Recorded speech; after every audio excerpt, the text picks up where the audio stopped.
عزیزان گرامی، سرکار بغداد شہنشاہ ولایت سلطان الاولیاء سیدنا عبد القادر جیلانی رضی اللہ تعالیٰ عنہ، ماں کے پیٹ سے ہی ان کو ولایت عطا کی گئی.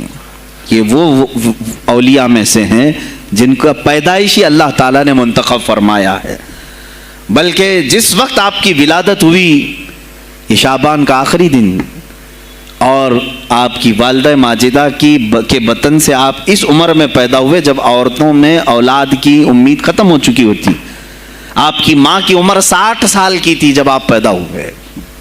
یہ خود اپنے آپ میں ایک کرامت ہے. اور سرکار بغداد رضی اللہ تعالیٰ عنہ جب جیلان میں پیدا ہوئے تو آپ کا معمول تو دیکھیں، آپ کی ماں خود بتاتی ہیں، دوسرے سال غالباً لوگوں کو چاند میں شک ہو گیا. 29 کا چاند نظر آیا کہ نہیں آیا. بعض کہنے لگے ہو گیا ہوگا، بعض کہنے لگے نہیں ہوا ہوگا. تو یوم الشک کہتے ہیں، یعنی 30واں جو شعبان کا ہوتا ہے، وہ ایک رمضان بھی ہو سکتا ہے، 30 شعبان بھی. تو لوگ آئے حضرت فاطمہ ام الخیر کے پاس جو غوث پاک کی ماں ہیں، پوچھا کہ کل کا چاند ہوا کہ نہیں ہوا، ہمیں شک ہو گیا ہے. آپ نے کہا چاند ہو گیا ہے اور رمضان شروع ہو چکا ہے. کہا کیسے؟ کہا صبح سے میرا بیٹا عبد القادر دودھ کو منہ نہیں لگایا ہے، اور میرے بیٹے کا یہ معمول ہے پچھلے رمضان سے ہی، جس وقت غوث پاک پیدا ہوئے رمضان شروع تھا. ان کی ماں کہتی ہیں سحری سے لے کر افطار تک غوث پاک اپنی ماں کا دودھ نہیں پیتے تھے.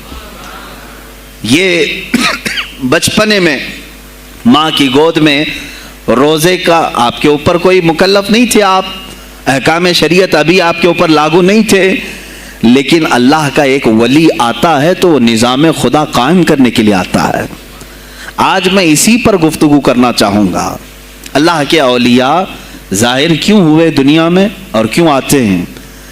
ان کا سب سے بڑا مقصد دنیا میں آنے کا، جلوہ بار ہونے کا، وہ یہ ہوتا ہے کہ نظام خداوندی کو زمین پر قائم کریں. جس کی کائنات ہے اسی کی بات یہاں پر قائم ہونی چاہیے.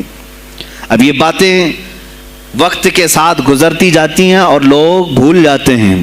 آپ سب کو پھر میں یاد دلا دوں، میرے عزیز، میں نے بھی اور آپ نے بھی اللہ سے ایک وعدہ کیا ہے.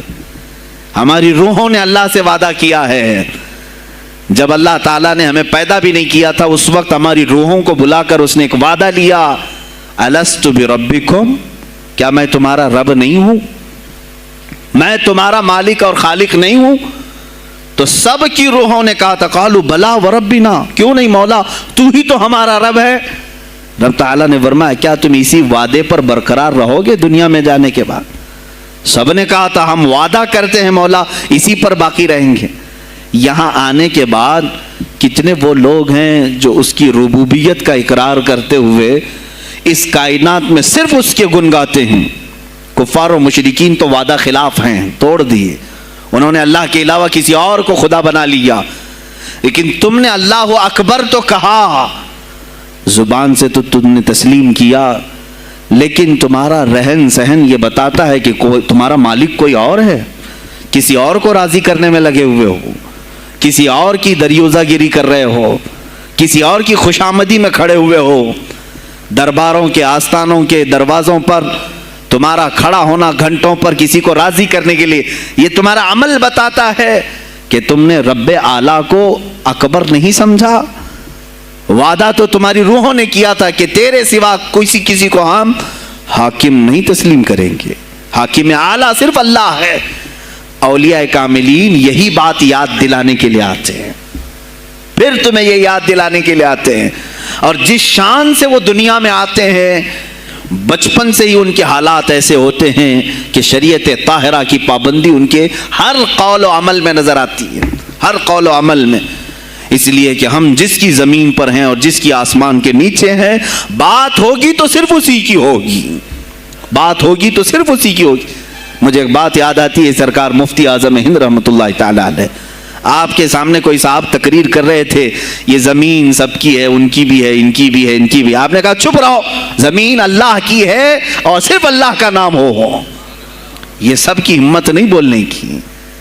زمین اللہ کی ہے اور اللہ ہی کا یہاں پر اللہ ہی کی بولی بولی جائے، اسی کے لیے زیب دیتا ہے. جس کے گھر میں رہ رہے ہو اسی کی بات کرو. عزیزان گرامی وقار، سرکار بغداد ان کی کرامات اپنی جگہ پر، لیکن ان کی زندگی کے کچھ اہم گوشے میں لے کر آج حاضر ہوں.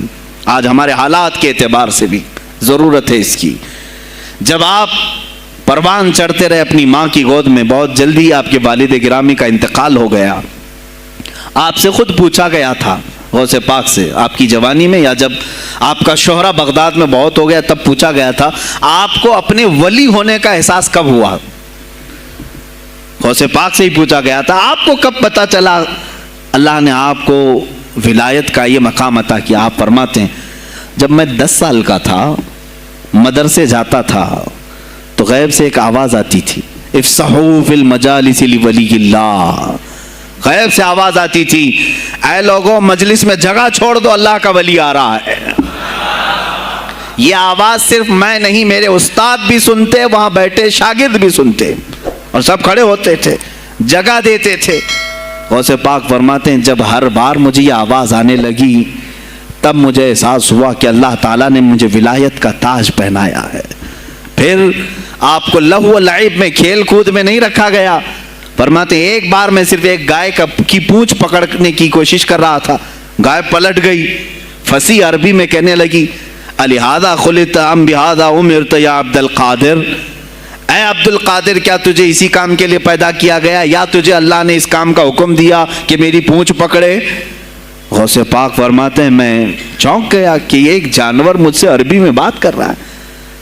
اور اس کے بعد وہ گائے خود کہنے لگی اے عبد القادر تجھے اللہ نے اپنی مخلوق کے لیے بنایا ہے، اپنے بندوں کو راہ راست پر لانے کے لیے. غوث پاک فرماتے ہیں اس کے بعد زندگی میں کبھی کھیل کود کی خواہش بھی نہیں آئی، کھیل کود کی خواہش بھی نہیں آئی، کبھی تصور بھی نہیں کیا